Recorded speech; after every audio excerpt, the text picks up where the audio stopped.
Hi, everyone. I'm Joe Light with No Film School and Final Draft. I'm delighted today to be speaking with six amazing filmmakers who are all Oscar qualifying with their projects this year. Today we have Kelly Pike, writer-director of Picture Day, Rachel Annette Helson, director of The Good Daughter, writer-director Kameishia Wooten with Choices.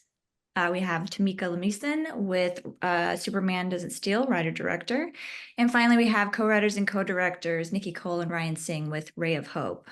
Thanks to the Alliance of Women Directors for bringing us together today. I'm excited to speak with you all. Thank you, Joe. Thank you. Great to be here. Thank you so much, Joe. Awesome. Thank you so much.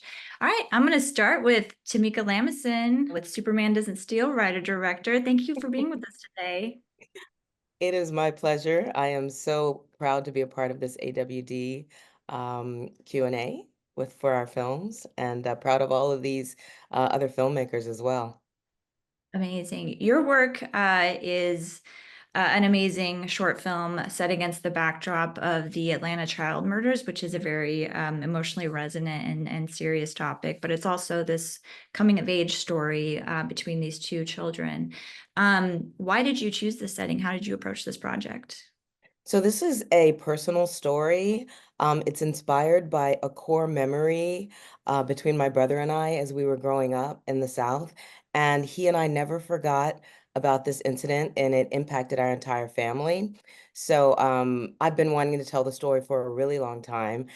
And then finally, it came to me, very muse-like, I would say, because it was like dictation in my ear. And my brother's a very harsh critic, so I sent it to him, and I knew if he gave me the thumbs up, then I would have to go with it. And he called me. He said he was crying, and he said, "Wow, you really captured that moment, and now you have to do it." And then I was like, "Oh no!" And now I have to do it. Yeah. No pressure at all. As you Exactly. approach this as a screenwriter, how do you find that balance between that sort of dark background and this coming of age story? How did you balance that in the writing? So that's a very interesting question because it was a personal story.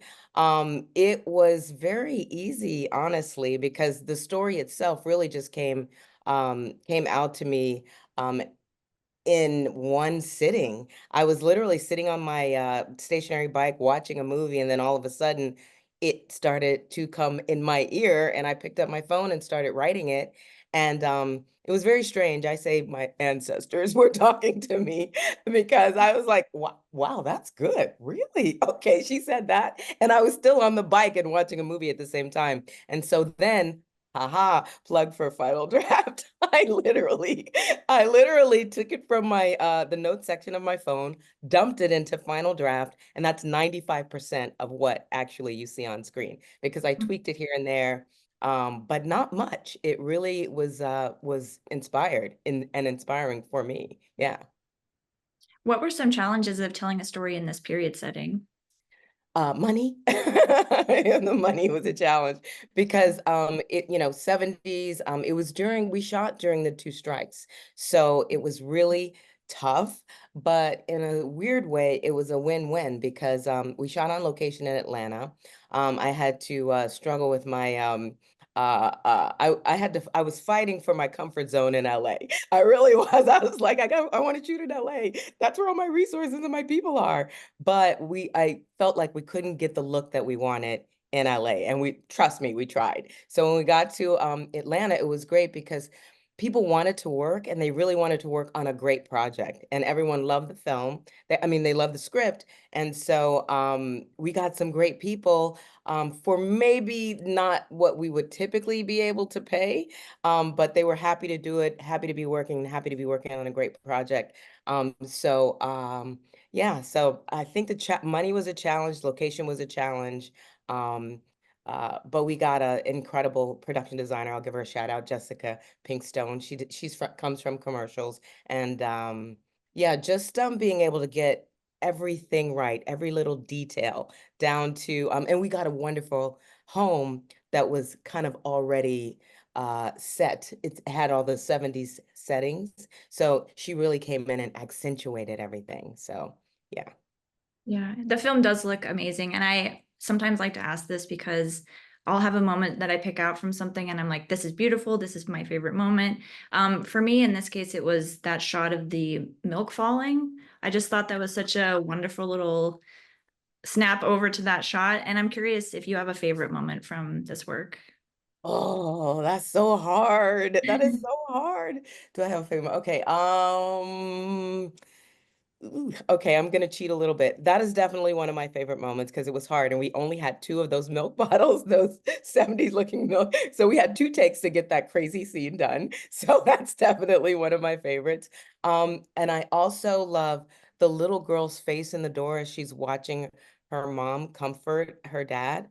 That's one of my favorite moments. And then the I have to say, the little boy when he's at the fire and this is also one of my brother's favorite moments when he says she asked him the question, um did he do what he did, and she says Superman doesn't steal. That's one of my favorite moments as well. Not to Yeah, give a spoiler, but there's no spoilers.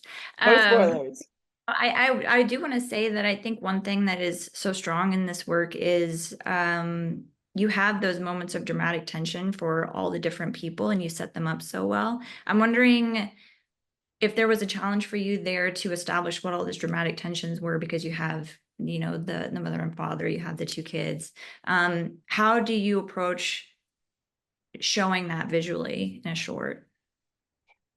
That's so I was working with, I mean, I'm gonna say casting definitely because I was working with some really incredible people. The children were amazing. They were already in the business working. Um, but um typically with the I'll say with the moment with the husband and wife and she was comforting him, it was interesting because that actor asked me, he's like, well, why does the father have to cry? And it was very interesting that he asked me that question. And then I really talked to him about it. There's so many things that build up to that moment and what he did, which causes his emotional reaction. So I really just plotted that course for him, and I talked to him about all the different things that were going on with him as a character and the things that could have happened and his fears as a character. And he really understood that. But I also said, we don't often get to see the vulnerable side of men and especially Black men. So I wanted to make sure that we saw that after moment that people typically don't see, right? We jokingly say, our parents say, this is going to hurt me when more than it hurts you when there's corporal punishment involved. But we actually don't see that. Actually, sometimes it really does hurt them. And I thought it was very important to show that in this moment with this man and the vulnerability of this man in this family. So I picked that one moment, but yes. Yeah, I think that's definitely one of the strongest emotional moments of your short for sure. I read that you're developing this into a feature. Can we hear more Yeah. about that? Yes, actually, we are developing it into a feature.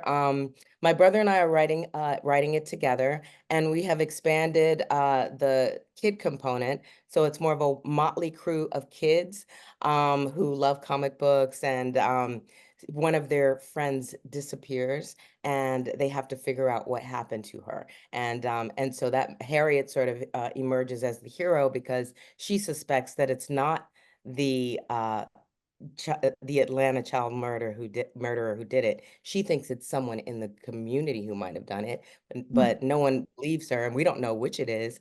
And so the kids have to go through all of that, and we're super excited. We have some people behind. I'm going to give a little shout out to Aunjanue Ellis, who saw our film on the film festival circuit, and she gave an amazing quote that she put out into the press about our film. So we have some really incredible people supporting us, and yeah, and it's, in the second round of Sundance. I got to give my little plugs. And we're very excited about the future. It's in a great place right now. So we're definitely seeking funding and hoping to shoot it next year. Amazing. Congratulations. Thank Well, you those so are much. my questions. Is there anything else you wanted to mention about your film? Um, is there anything else? Just that one of the reasons that I did it and that I feel like it's for now is because The New York Times released an article where they opened up 157 of these missing kids cases, these murdered and missing children's cases from back in the 70s. So they were not all solved by any means.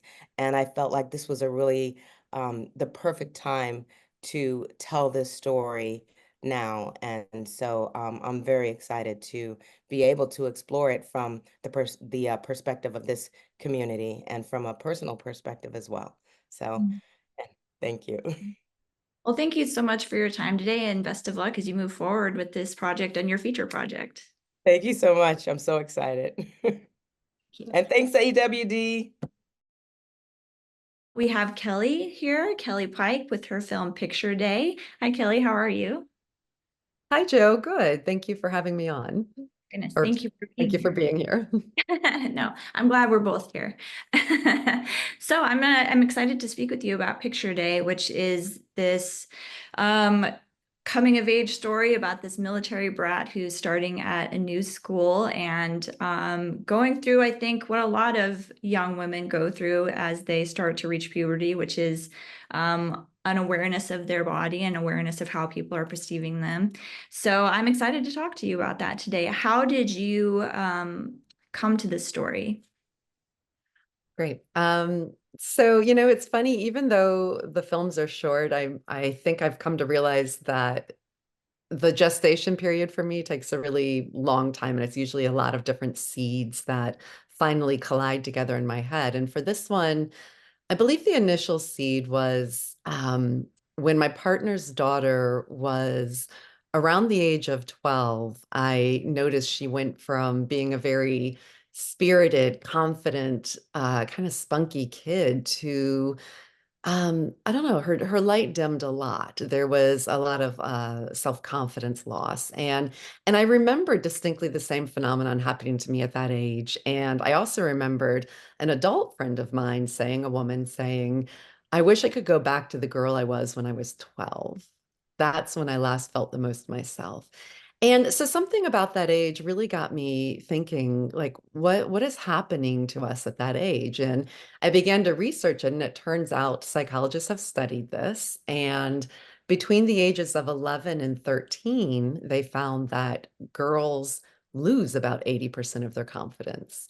Whereas at the same age group, children being raised male, their confidence goes up by about 80%. So when I learned that, there was a part of me that just kept thinking this can't be a coincidence that around the age when we're really beginning to understand how we need to shape ourselves to fit the world's expectations around gender, as a means of social acceptance and, power essentially within our social settings, that's when so many females are actually losing their confidence. And I just began to wonder how much of that is connected to our sense of limited possibilities in our futures. So that was one big seed. And then as I was wondering that, I was also thinking quite a bit about how I had grown up in a military family and how this is kind of the perfect pressure cooker for a story about identity and how we come to understand ourselves because of the constant upheavals and moves. So I thought this is a really good opportunity to set a story there. And then finally, as the idea for this bargain of like haircut for ear piercing came about, I thought, wow, that's kind of a perfect introduction into womanhood, like her parents' problems being played out and her body becoming the battleground essentially for their issues. And I thought, yeah, that's the perfect introduction to womanhood, isn't it? So that's how the story came together. And primarily I wanted to tell a story that gave a certain amount of dignity to the emotional lives of girls at that age. I find so often the stories of young girls are flattened and very stereotypical, and their emotional experiences aren't allowed the nuance and roundedness that often robs them of the dignity of their experience. So these were the goals, and this is where it came from. Yeah, you answered so many of the things that I was going to bring up, which is the military setting was so unique to me, and not a world that I'm super familiar with either. So it's interesting to learn that that's part of your own experience that you were drawing from for this short Yeah. film.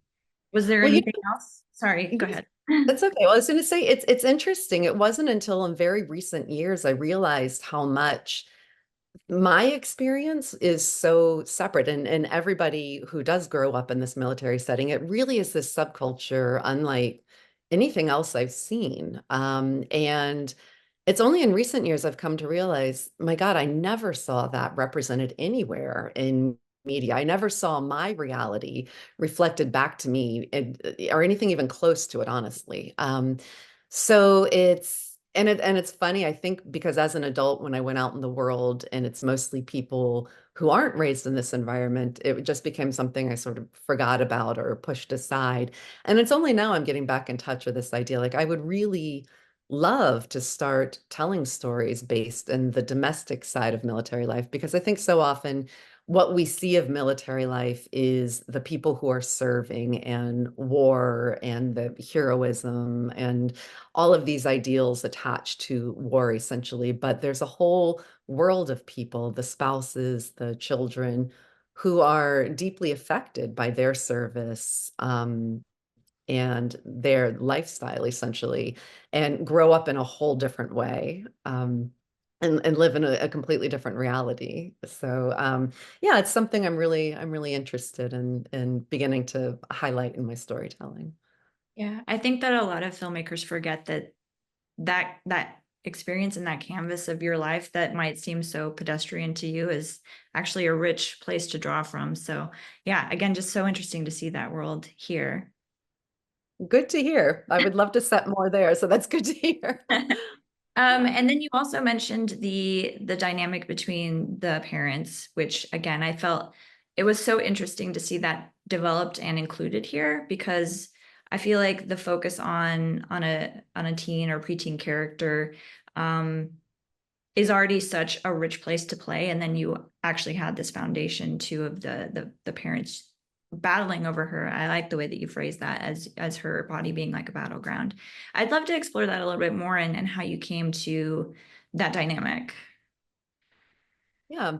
Well, I think again, it came from a few places, and it began with thinking about the pressures of military life on everybody in the family. This is a story, of course, about her shaping her own identity, but it became important to me that there was nobody wrong within this. This is just sort of how our world works.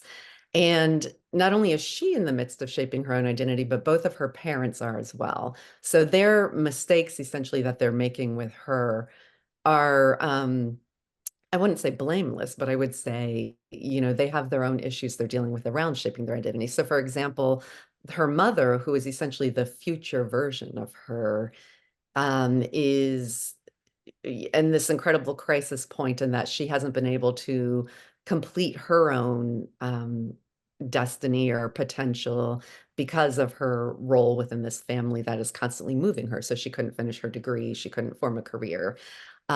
Equally, the father is, the talk about retirement coming up, and he's somebody who now has to face the idea, if he were to retire, who is he outside of this uniform? How does being a soldier translate into being a civilian anywhere in the world if you're trained to do one specific thing that doesn't actually have a translation in the civilian world? So I wanted them all to be dealing and struggling with this idea of their own forming their own identity throughout. And I did want to put a light, as I said, on how military life really puts the pressure on them within that arena, because they are moving so much.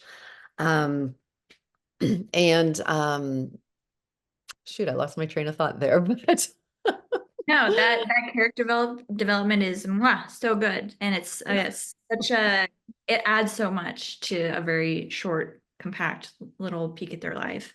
You have a very unique visual element here with the butterflies. How did you arrive there?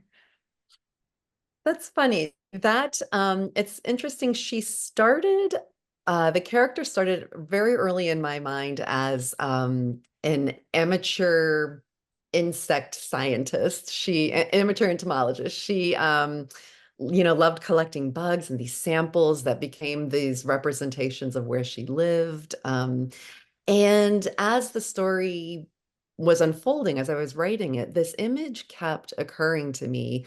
And it's long before the insects were completely, butterflies, but the story kept occurring to me of her just surrounded by all these butterflies. And initially, I was a little bit pushing it aside. And I was just saying, well, yes, there is, of course, the metaphor of blooming coming out of your cocoon that works with identity, but it felt a little.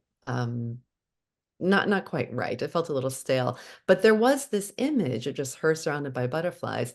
And finally, I thought, if it's occurring to you as you're writing this, like explore it and what's happening.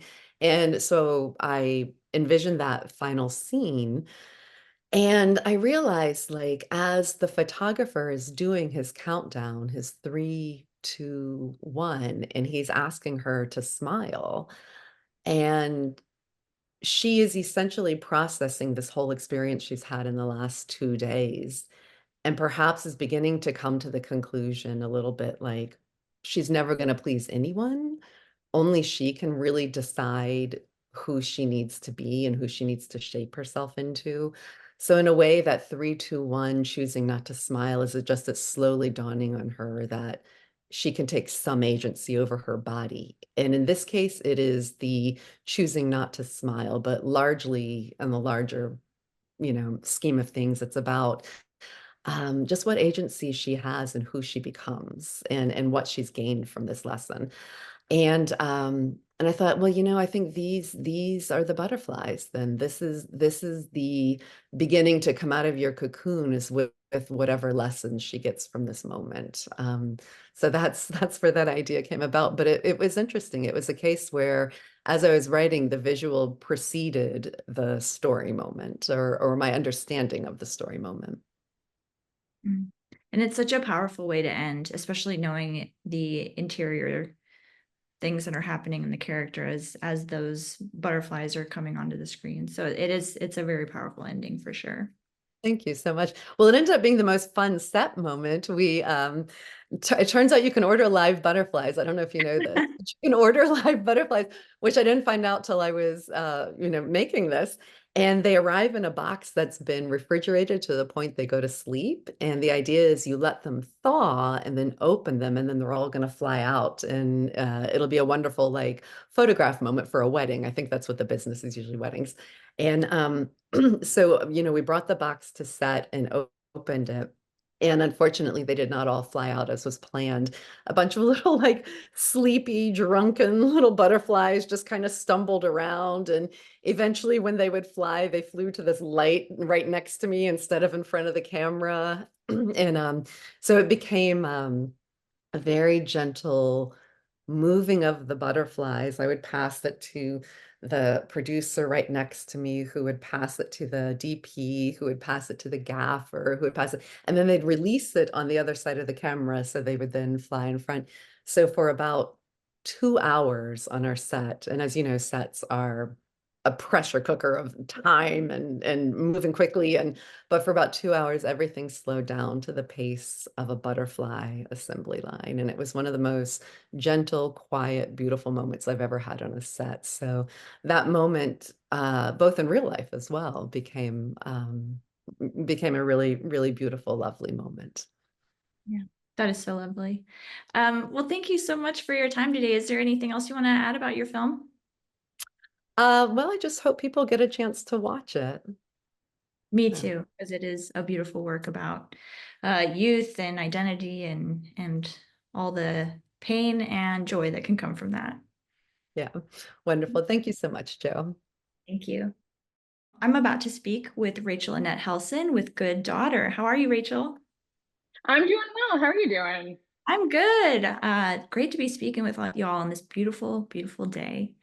Well, we're very happy to have you, and thanks for moderating, and thanks Alliance Women Directors for doing this. Yeah, so I'm excited to speak with you about your short film, Good Daughter.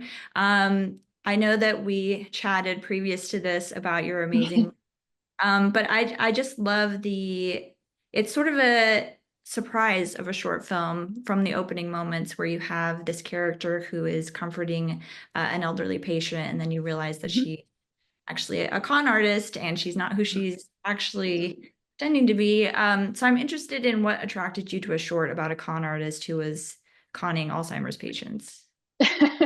Yeah, it's a little bit of a taboo topic, isn't it? Well, both of my grandmothers passed away from Alzheimer's, and actually, my grandma Barbara was in a care facility while we were developing this short film.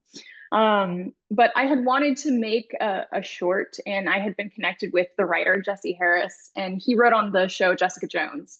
And when we were meeting initially, we talked about how much we love, stories about characters that kind of live in morally gray areas. Specifically, that's kind of what I love to do, and I love caper films in general. And so we were talking about what we might want to do a film about, and as Kelly was saying, kind of these two things colliding at the same time.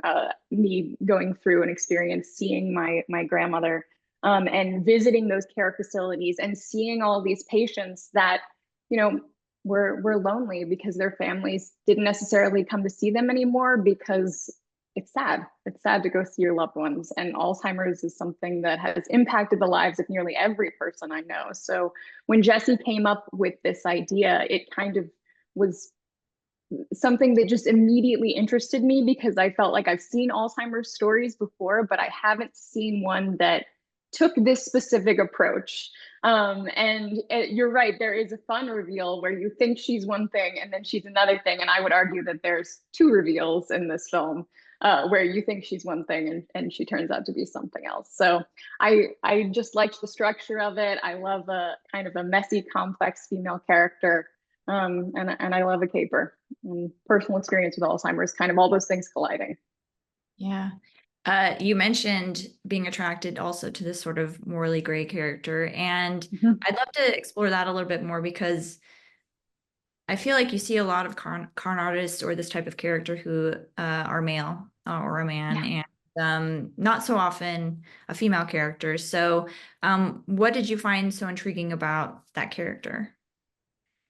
Well, I think that I'm going to spoil the ending here. I know we're not doing spoilers, but I feel like I have to spoil the ending.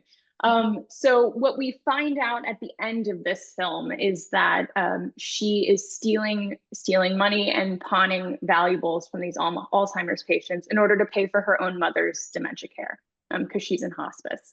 And so I think that as a female con artist, it comes from a very deep personal place, why she's doing what she's doing. She is desperate and driven, and it's not coming from a, hey, let's go out and do some crime kind of place, but that it's coming from something that's very deeply personal. And I think that people don't expect you to have female con artists. So I think it's one of the reasons why she's able to kind of get away with it a little bit more. You don't see her coming. She seems like a really nice lady who's coming to visit her mother or her father. It just so happens that she has a little secret. But yeah, I think that it's just a really interesting dynamic of a character, because she is bringing value to these people's lives, in that the only reason she can get away with this is because their kids don't come to visit them anymore. So she's giving them time, and she's taking valuables in return. So to me, it was just a really interesting push and pull for a character and for an actress to play. Yeah. And as we mentioned, we had chatted previously about how amazing Samantha Sloyan is in general, but also in this. So can you talk about casting her and directing her? I love Samantha Sloyan. I thought she is amazing. First of all, like, she plays all these characters that audiences love to hate, but she is the nicest human being in the whole world. She bought donuts for the crew. I did not know her when we started this process. I read the log line that Jesse sent me of this, and it's like I had a flash of her face in my head. And I hadn't watched Midnight Mass recently either, which is, she's so amazing in. And actually, that's the reason why I kind of thought of her for this role, because in Midnight Mass, she plays a character named Bev Keane, who's a very different character.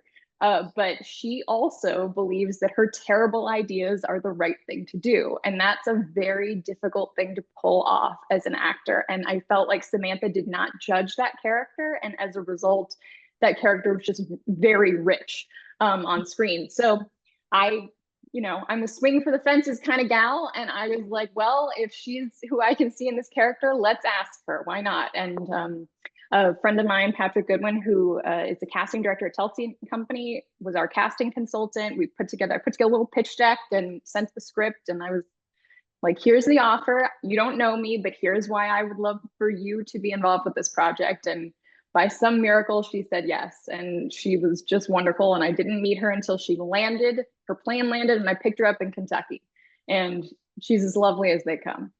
And just such a delight on set. Like, you really don't have to do much. She can hold a wide shot.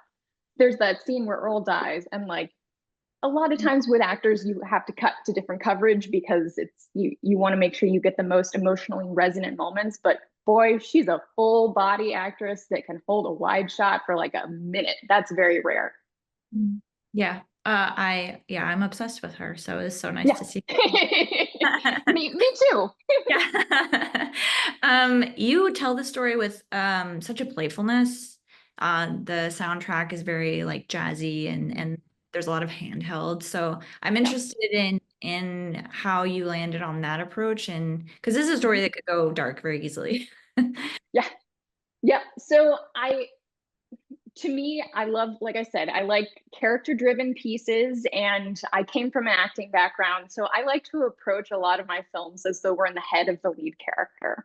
And so in my mind, the way she justifies this and the way her kind of arc goes, she kind of imagines herself in a caper, as though she's the lead in a caper.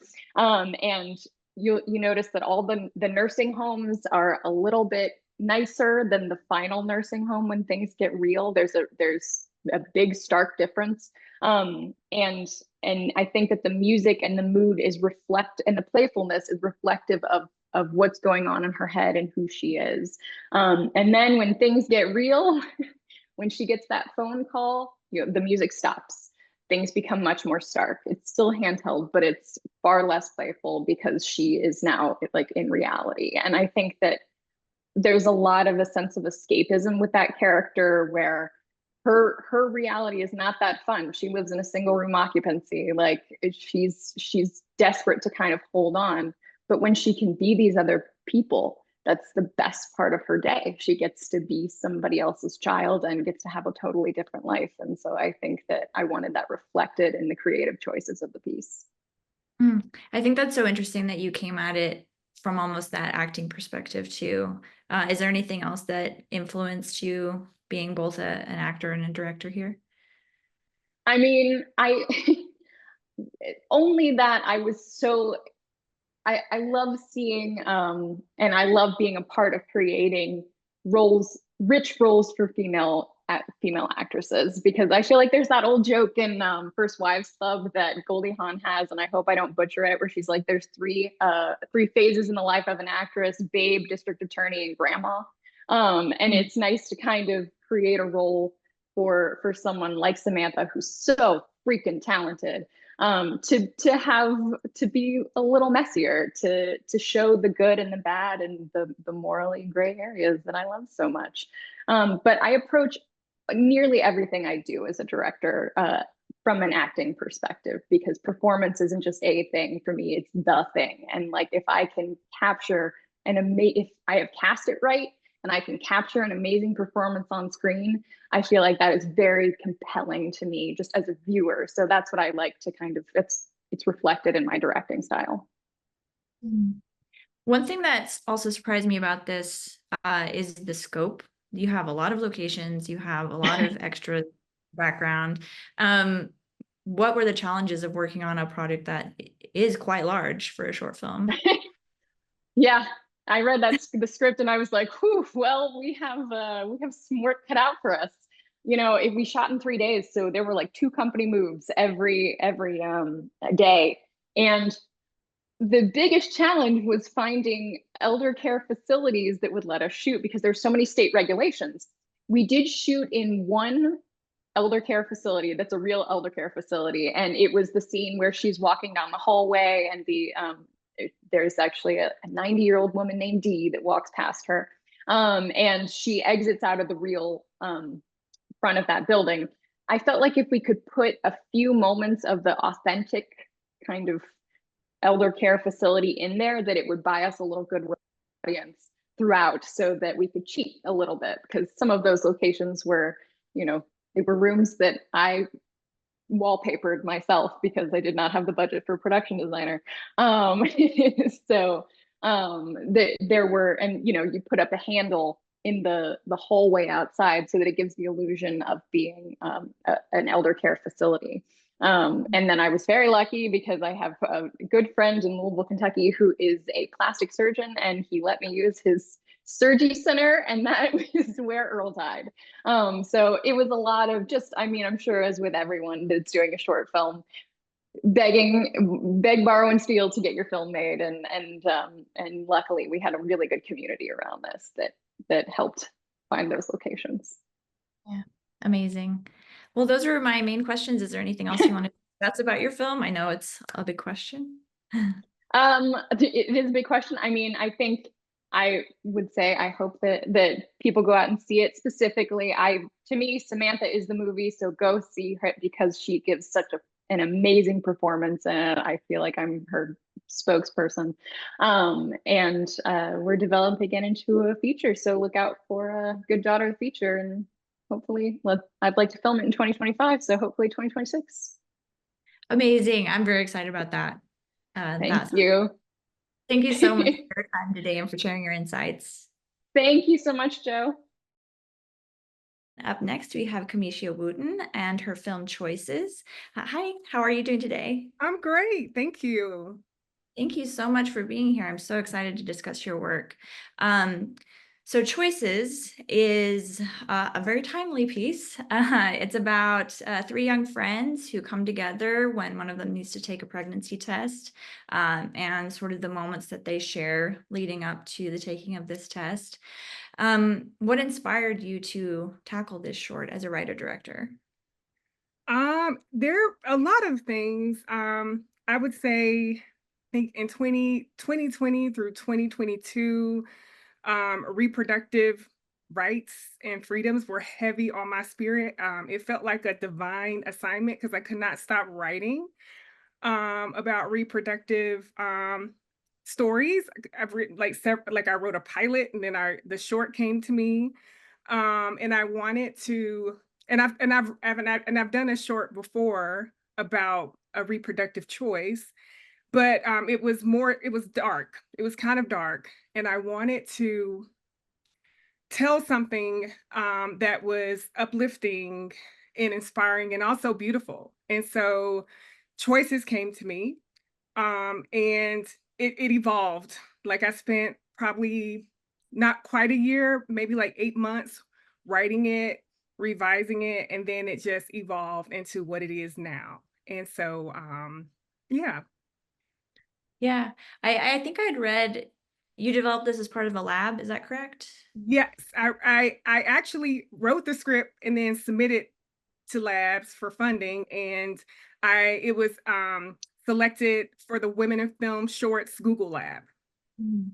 And I think that I'd read that you had gotten to a point where it was overnoted and it sort of took on this darker tone. And you had to go back to an earlier draft. How did you know that earlier draft was the one that spoke your message most clearly? I forgot what draft. I forgot what draft I submitted to the competition, and so when they selected it, and we met with like the team that was going to be advising us, I was like, look, I think I submitted this draft, but here's my latest draft.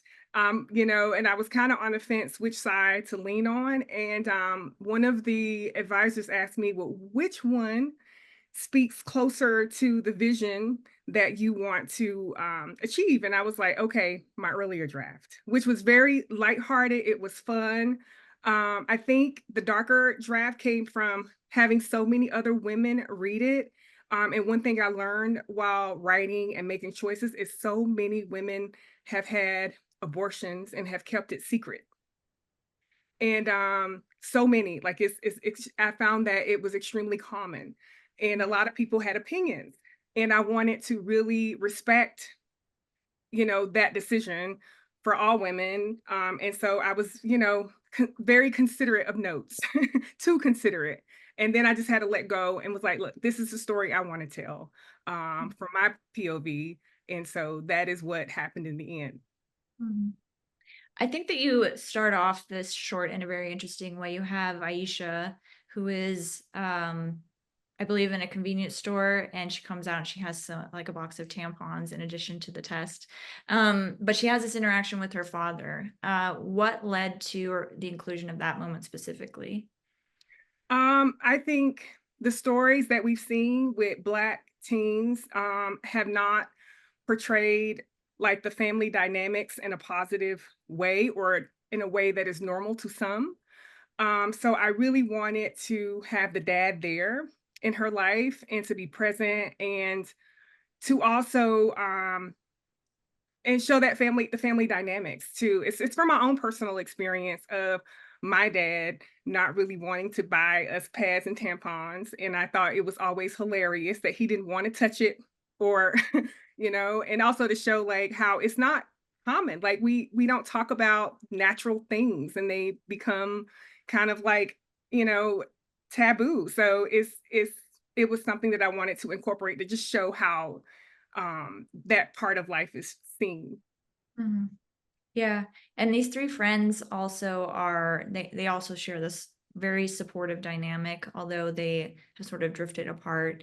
Why is it important for you to show female characters loving and supporting each other? It's important for me, particularly because that was my experience. And also, I think it's something that we have not seen with, Black teens and subjects of reproductive decisions. And I really wanted to show that, there is another perspective, with these stories. Um, and so that is something that I really wanted to just make available for audience to see. Mhm.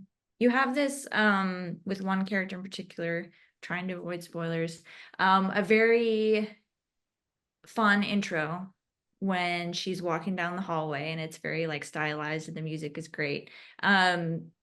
Why was it important to highlight her in that way for her character intro? My goal is to show, to really take away the stigma from any choice, with teen pregnancy, because, I do think teen sex is very common.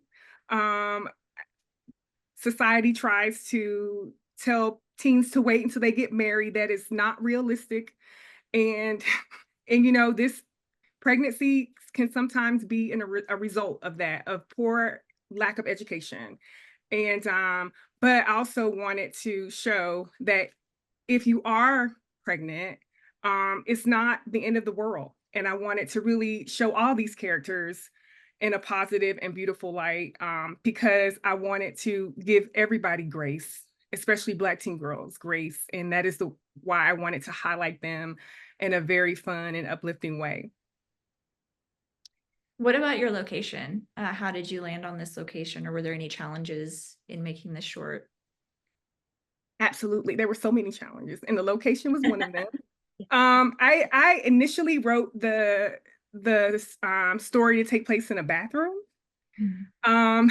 And since we shot during the end of the COVID, crisis, I think Omicron was out, and so the motion picture restrictions were still in play, and we had to have proper ventilation, and so had a hard time finding a bathroom that allowed that. And I was like, you know what, let me rewrite this for outside. And I was thinking about places where this could take place, and where I'm originally from North Carolina. In high school, we had these big bleachers, and we would hang out underneath the bleachers during gym class and football games and talk and gather with friends. And so I was like, okay, let me see if I can find some bleachers, and this story can take place underneath the school bleachers. And that was a challenge because most of the bleachers within the city are small. So we found a school where the bleachers were big enough, but it was very, the structure, there's a lot of gates and bars and lines. And so When me and my cinematographer went to the location, we were like, okay, we can start here. And then I was like, well, let's utilize the whole space. And I know exactly parts in the story where we can move them out. And it would actually work better for the story because it'll show the change in the situation, like being kind of like in a prison, the gates look like a prison, and they move out behind the bleachers. And then we see the last scene takes place on the football field where it's just wide open, bright, and colorful. Mhm. I was going to ask about that moment because I thought it was so interesting that you gave these characters that moment of exuberance. They're having such a good time, even though they're dealing with a very serious subject. So why was that important for you to include? Why did you give them that wide open space in that moment of dance and joy? Yeah, I don't want to, give it away, but the theme is about choosing joy no matter what. And so I wanted that scene to be as joyful as I could possibly make it, to the point where I wanted to be free, even when filming it. And that's the only scene that I did not shot list and storyboard. So I had my editor on set that day, and I was like, look, we're gonna freestyle this scene. I just need you to be here to to make sure we got all the transition shots and that it can all be pieced together. And so we just freestyled it. We had the Steadicam operator there, and we were like, and I, practiced with the girls and had them to like do their own interpretation of what this scene meant for them. And we just filmed it, and it was my favorite scene. That freedom and that, again, it's just so joyful. It's such a powerful way to end this story too. So I loved hearing that you were just like, let's do it, and you just went for it, and everybody was just free and easy with it. Yeah, it was fun. It was extremely fun to shoot. Yeah.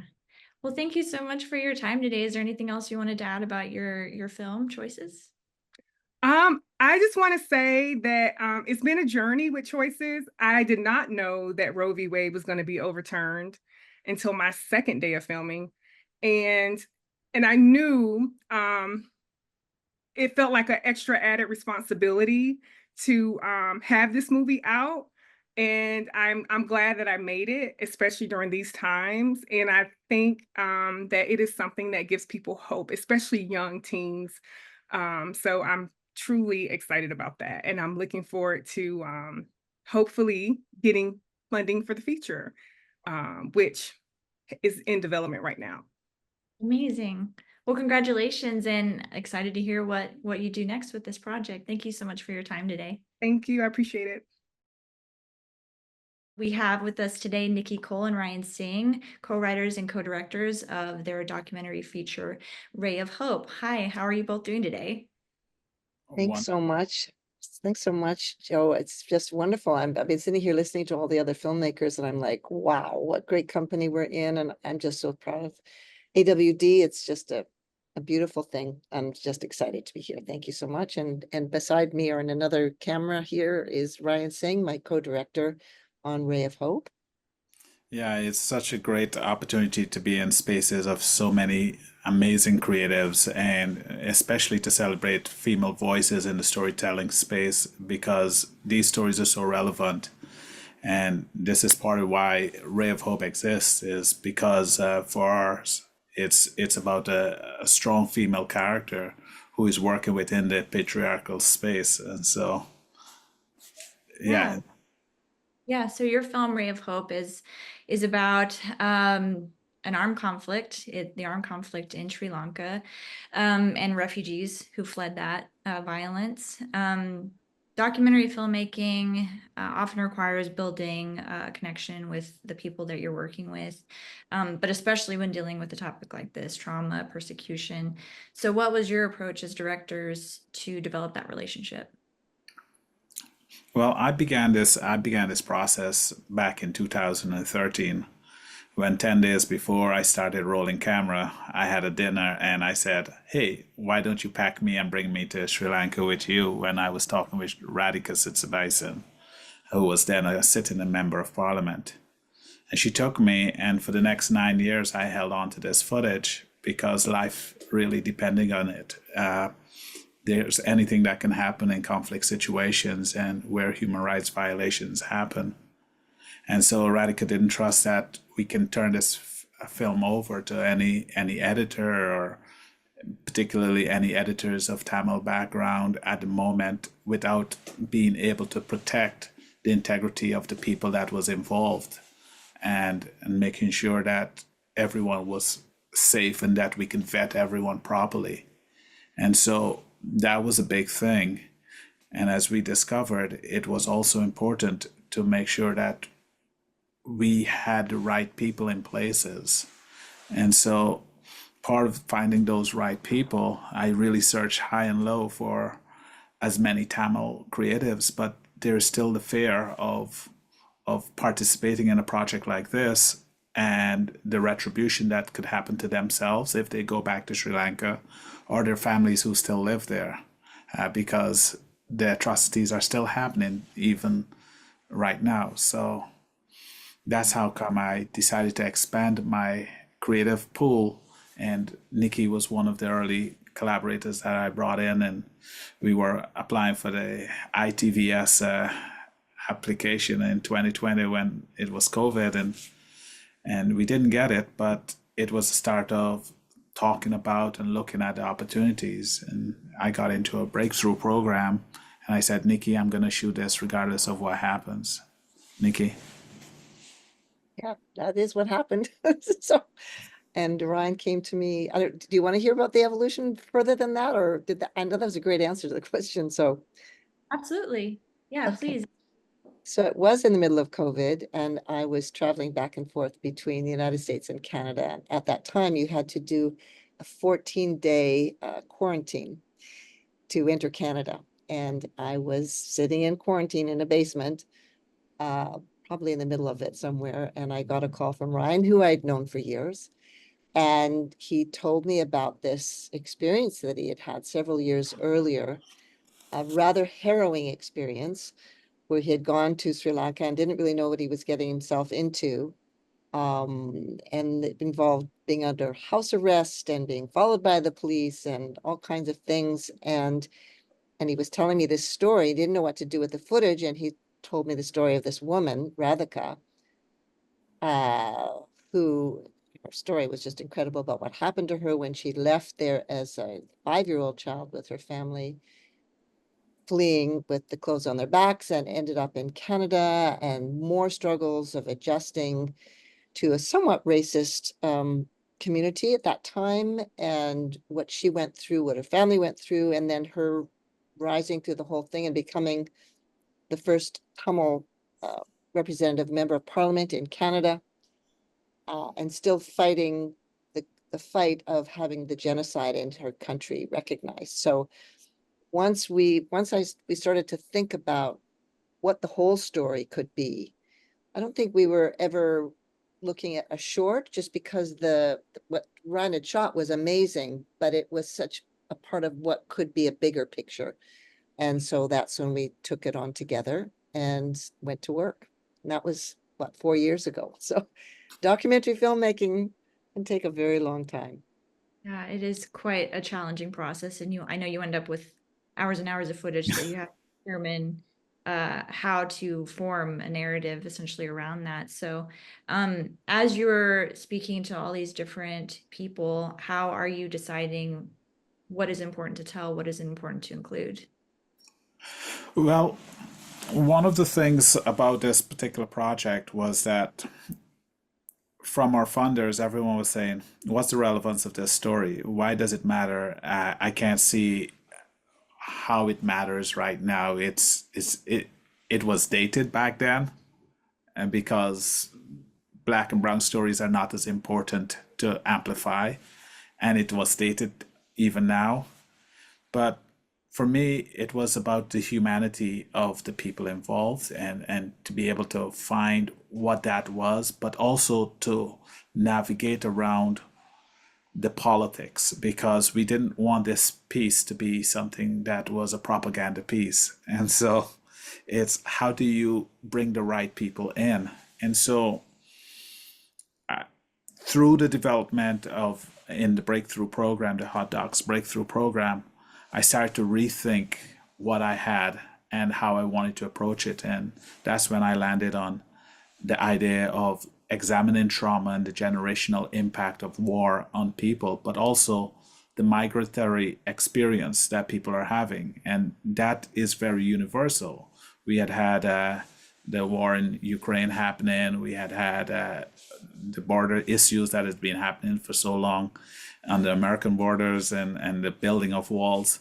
And so it became relevant that these issues and themes were something that we could explore in the piece. And so I said to Nikki, let's build out on this. And she worked with me on fleshing out the machinations that I had in my head, because there's so many different things coming at me.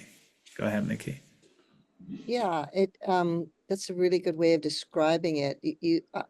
Documentaries, well, any creative project, really, I always think about, you throw a bunch of things out, like you go, oh, this is interesting, and before you roll camera on anything, it's like, what are the themes? What's important here? What are we trying to say?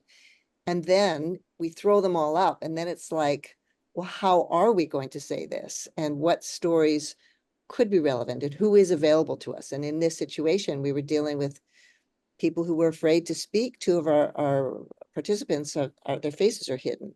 So it was a combination of who's going to tell the story well, correctly, help us tell the story as it evolves. And as people who make documentaries know, you go out with a plan and you never know exactly, the plan could go all crazy or it's not even happen, but you go out with a plan, and then you stay open to what's going to come in. And one of the things that was very interesting in terms of how are we going to tell this and what's the style going to be is that in our first Zoom, I'll never forget this, our first Zoom with Radhika, where we were really just feeling out each other and who are you and why should you be, I'm an outsider, Ryan's an outsider, why are we the people to tell this story? Radhika sort of mumbled something. I remember where she was on the Zoom. She was in the lower left. She said, oh, by the way, I'm a Bharatanatyam dancer. And I said, excuse me, what did you just say? She said, I'm a professional Bharatanatyam dancer. And I said, oh my goodness, I'm a former dancer and I studied that form of classical Indian dance many years ago in London when it was sort of underground, like nobody was. That's a long story about the history of Bharatanatyam. But as soon as she said that, I was like, okay, I know how I fit in here. I know how I want to include the dance, which is very expressive dance form. And I wasn't even sure if we'd be able to, because it was, when I studied, it was very classical and quite rigid. But I was like, I think there's a way that we might be able to work with that, to weave it in and out and have the expression of the story come through the dance as well. And she went, oh, that's fantastic. And then we went to work with her choreographer, who put things together very, very quickly and choreographed specific pieces to tell the stories and the themes that we were already working on. And then we shot it, and that was one of the things I directed, and was very excited to do that. So you never know what's going to happen out of a Zoom call. You're just like, wow. Yeah, I was gonna bring up the dance because it is such a beautiful through line, almost wraparound aspect of your documentary. So I was gonna ask about how you came to that and how it grew into that sort of key aspect of the story. What was it like directing that? The dance itself was interesting. As everyone else has expressed on this panel, challenges all over the place. We didn't have a lot of time. We didn't have a lot of money. The piece of equipment that I wanted, the jib that I wanted to use, wasn't available, and what we got didn't work. So we have a wonderful, wonderful DOP, Roger Singh, who we had to pivot really, really quickly to shoot it in a completely different style than I had in my mind, and I knew I wanted to edit it in a certain way. So we pivoted, and it came out okay. It's another thing about filmmaking, is that you oftentimes you just have to pivot. You have to change, and you have to be okay with that. You have to accept the situation, move on, and then it's not exactly letting go of your original vision, but what's the essence of the original vision, and how can the new way I've had to shoot this work to keep that essence? But it's a new thing. So how do we embrace the new thing, and how do we glorify it instead of going, oh, you can't spend your time doing that. So yeah, challenging and fun. And I loved working with the dancers. Obviously, I'm a former dancer, and I loved working with, she was then 5 years old. Maya's is Radhika's daughter, and she's very involved in in one of the dances. And that was wonderful working with her. So I'm a mom myself, so it was just wonderful having that great time together. It was really lovely to see. Sort of as you mentioned, it is a generational story, so it is really lovely to see her child be involved and how important it is for her to share aspects of her background with her. So Well, the generation was very purposeful because what we were talking about was 40 years of storytelling, or experiences of the generational war, or maybe even more since the decolonization. And as we started to share the story, they wanted to go back even further to when the Portuguese had colonized Sri Lanka, and now we're expanding into 300 years. And we had to be like, no, we got to be very specific with what we want to tell here. Everybody wants to see a piece of themselves represented in the story. And for us, the voices that were represented was important. And we were lucky. Again, our casting was so very fluid that on the first day of principal photography, we hadn't confirmed everyone that was going to participate. And people just kept volunteering and saying, I want to tell my story. I want to tell my story. And so we made space for people to tell their stories.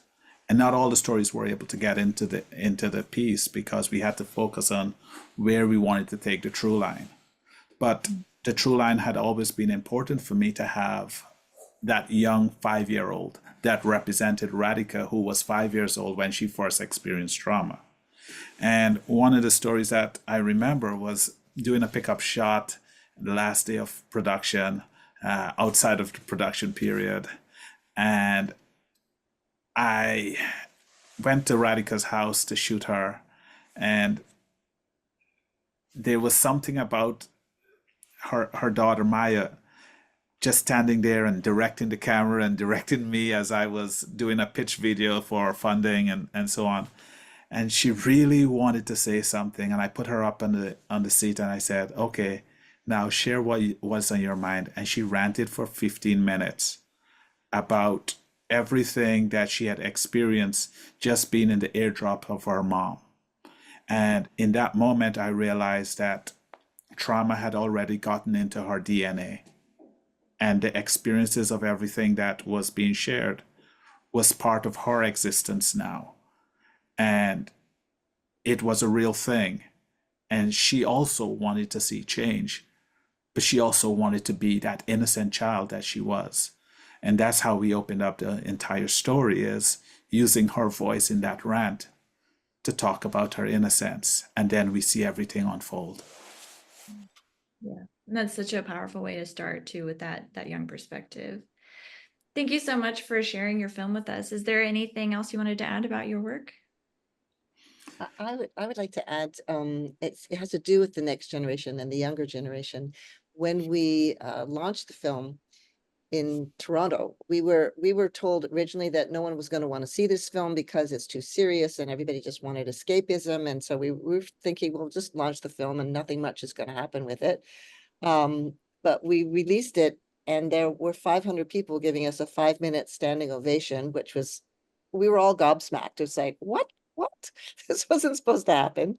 And then outside afterwards, some young teenagers walked up to me, a young boy walked up to me, and he said, thank you so much for teaching us the history of our people. My parents and my grandparents will not talk about it. And so this has opened up my eyes and my understanding, he said, about my own history.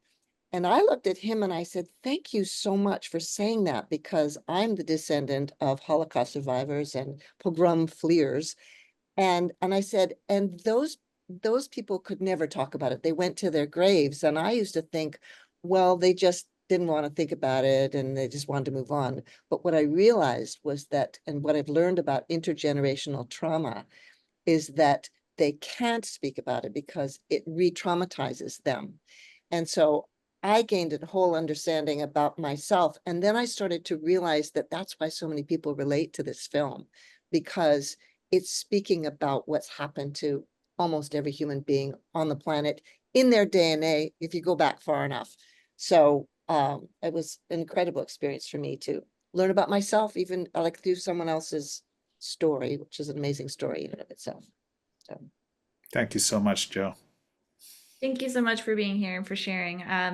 Again, very important work. So I hope more people get to see it in the coming months and years. And thank you, so AWD, for this opportunity. Thank you so much. So I have some large questions for you all, and I know they're large. So if you don't have an answer, if you need some time, that's totally fine. All of you are very experienced in different aspects of your creative journeys. Some of you have acting backgrounds, you produce, you do so many things. How does all of that experience, I'll rephrase. Is there anything that you learned working on these projects that you're going to take away into your next project? Well, for me, it's the pursuit of truth within the medium, and I work in many of the different areas of production, both in front of and behind the cameras, and I bring all of that in telling truth. And truth is the specificity and authenticity of the people that you put both in front of and behind the scenes to be able to tell that truth. And that's part of what we did with our project, is even though many of us were outsiders, we made sure that we had meaningful collaboration with people from the community, like our cultural consultant, Diana Stanislaus, who really connected us with members of the community, or our sound designer, who was able to use his mother's bracelets and implement it into the soundscape of the film. So, truth. I would love to jump in. Oh, sorry. Truth, but I'm literally jumping on the back of that. Truth for sure. I agree with that. And I would add trust. I learned really to trust myself and also to trust my team. Had an incredible team of producers, my actors, my incredible DP, who is a woman of color and a superstar, Aaron G. Wesley. And to the trust of and children, when working with children, it's also especially important to trust, because a lot of times I really was just trying to stay out of their way. It was really wonderful when I could give them some direction. Then I saw their little eyes light up like, oh, I really want to try that. And then they would do it and it would work. And then, sometimes they'd do something and I was like, that was really good. And then I'd give them some direction. I'd be like, that first one was really good. So I learned trust and, and truth. Those are great things to go by. I'll hop in off of what Tamika saying about definitely trust. One of the milestones for Choices is that it was the first time I wasn't like craft services and directing, or makeup artist and director. I had a whole team for Choices, and I got to be an artist full time. And also the confidence that I had shooting, I think on set, something just takes over. It's like the nerves go, I am in my element. And so that was the beautiful thing about Choices, is to be confident and to just be an artist. So I think I will take with me also the power in a good story, because I did not have to beg people to work on my project. They wanted to work on my project. And I was like, you know what? I need this level of commitment and belief, because when people believe in your story, you can see it on the screen. And so I will try, or I'm going to aim, that's going to be my goal for my career, is to make sure my story is great enough where people would want to work on my project and believe in it, and that it just comes through in their work.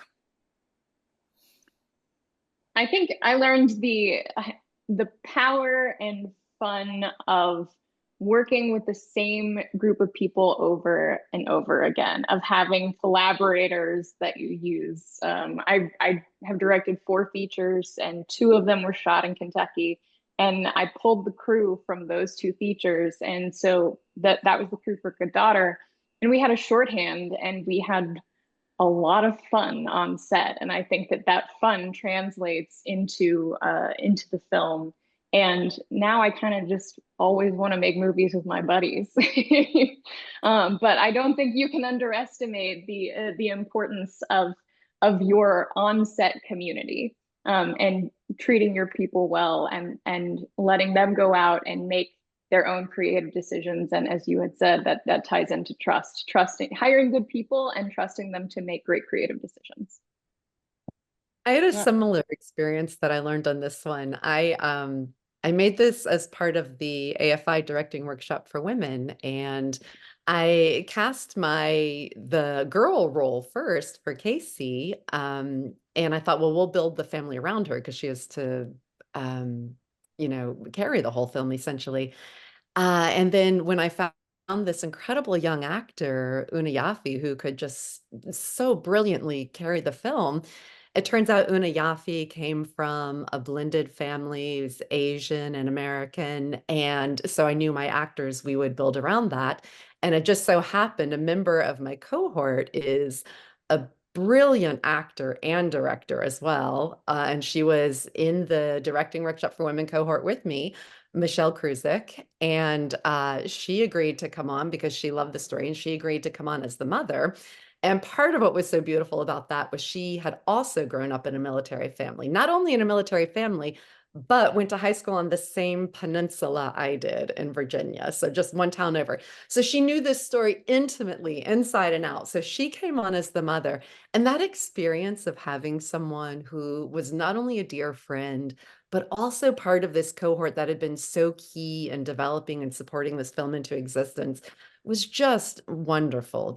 It really made such a difference. It was, and having her experience as a veteran actor with a newer, younger actor in every scene was just really a highlight of the film for me. So yeah, I couldn't agree more. The fun of having that kind of support around is wonderful.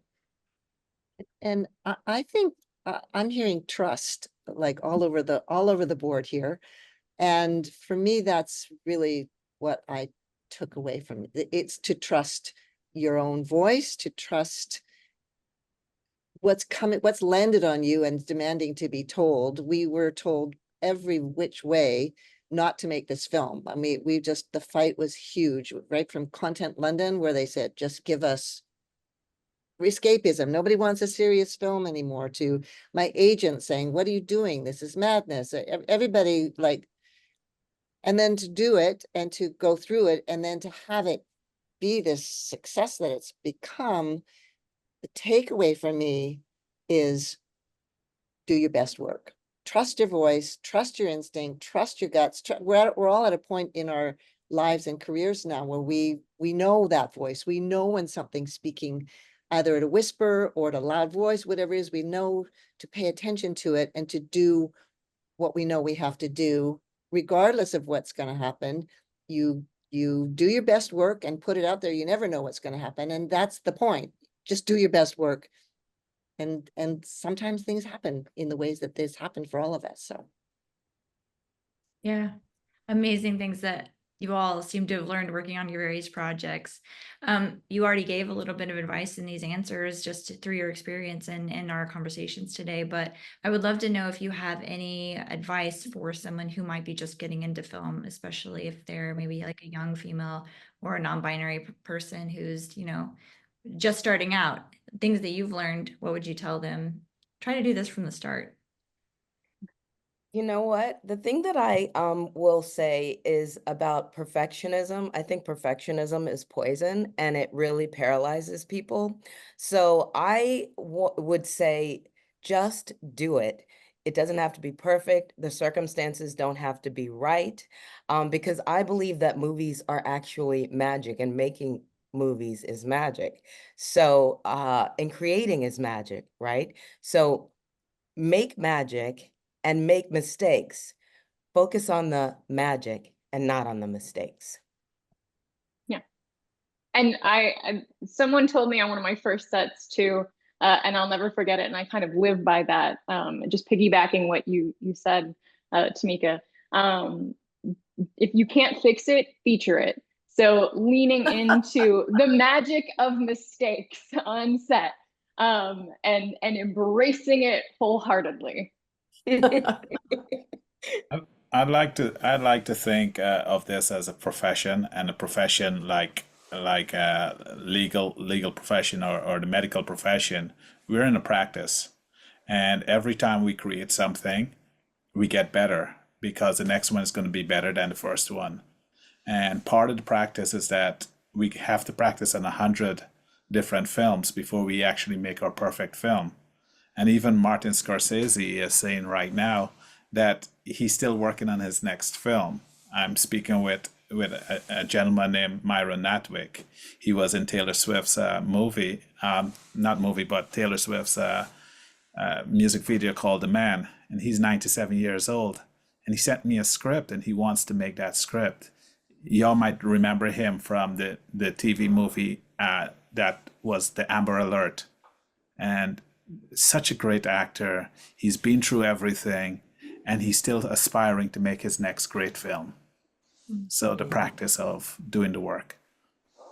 Do the work, do the work, learn your craft, do the work.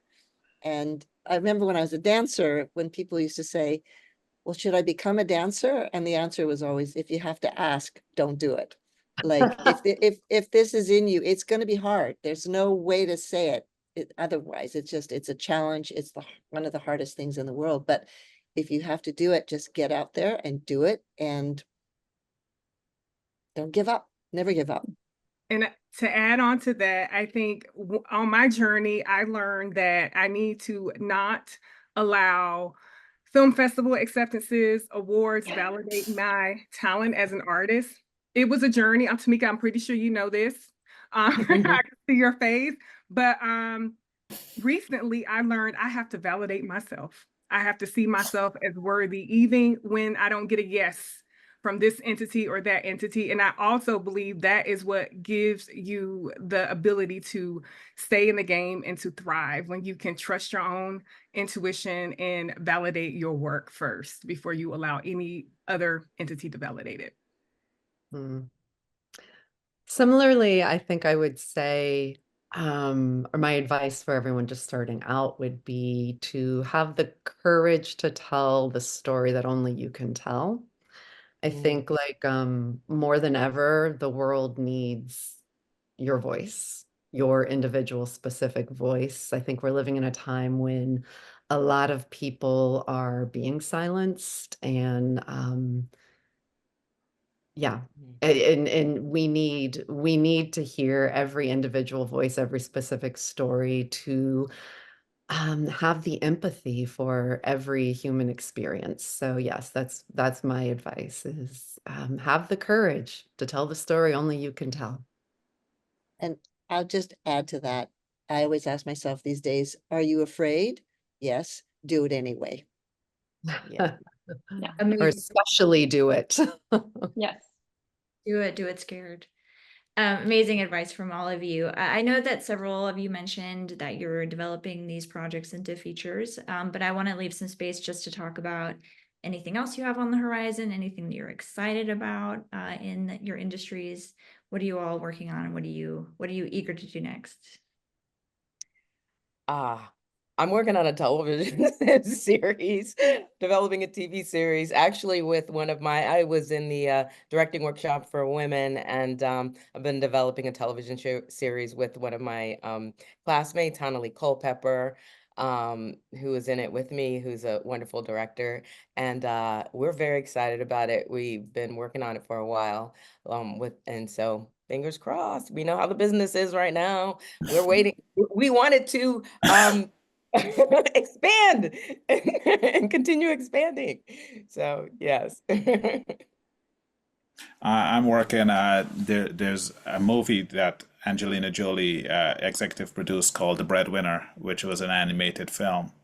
So the writer of that book, Deborah Ellis, has written another book called The Greats. It's set in Guyana. Guyana is the #1 fastest growing economy in the world since it's discovered oil.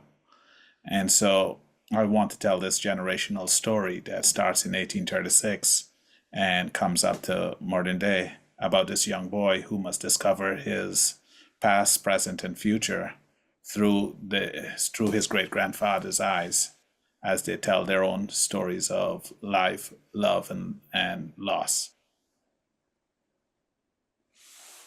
I'm supposed to direct a couple features next year, one of which is about, it's a thriller, and it's about 4 young women that go to work on a marijuana farm as trimmers, and it ends up that they discovered that it is actually an illegal front for a mom and pop meth shop, and the nonsense and thrills that come out of that. But I also just recently directed a feature that was an adaptation of the best-selling romance novel, The Air He Breathes, written by Brittany C. Cherry.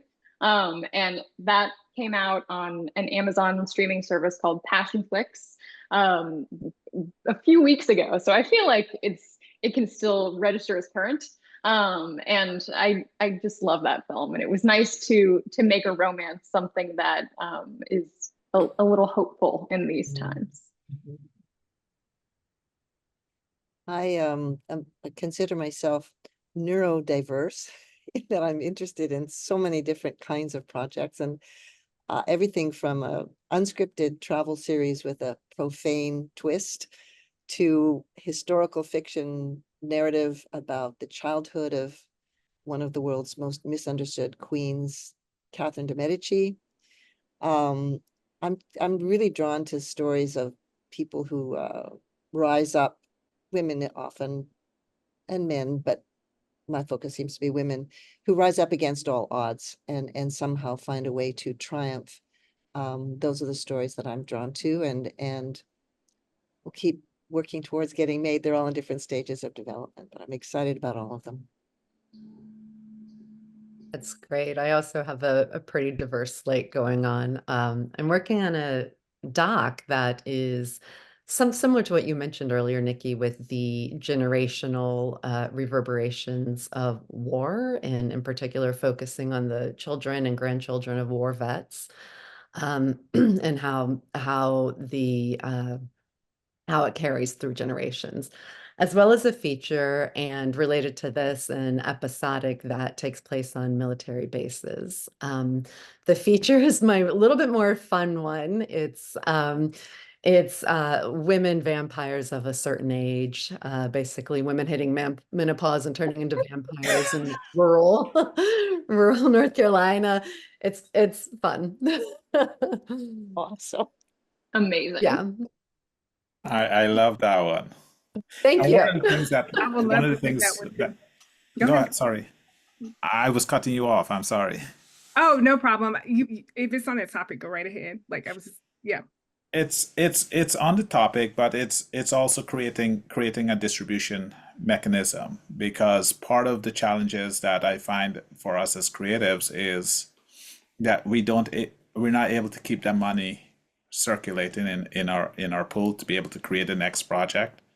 And we spend so much time and money to develop these babies, and then we give it away to somebody who doesn't share the resources coming in from it. So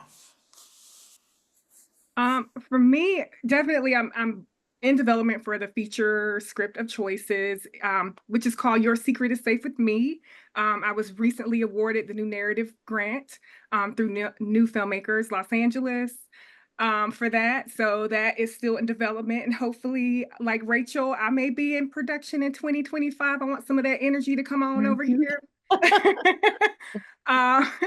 And also I've been doing a lot of impact work with choices, with reproductive freedom organizations. I hope to continue that work through 2025, and I have other projects in development. I really do want to do a holiday movie. Like, that is something on my bucket list. And I also have a it's not a horror, it's more of like a ghost story, a historical drama thriller with some supernatural elements that I'm working on as well to kind of like stretch my ability outside the family drama coming of age stories. So that is what I have in the works. Amazing. Congratulations to all of you on your projects that we talked about today. I'm very excited about your future projects. And just thank you so much for being here and sharing so much of yourselves and your work. Thank you. Thank you, Joe. Thank you, Thank you, Lines AWD. Women Director. Yes, Lions yes, Women yes, Directors, yes. thank you.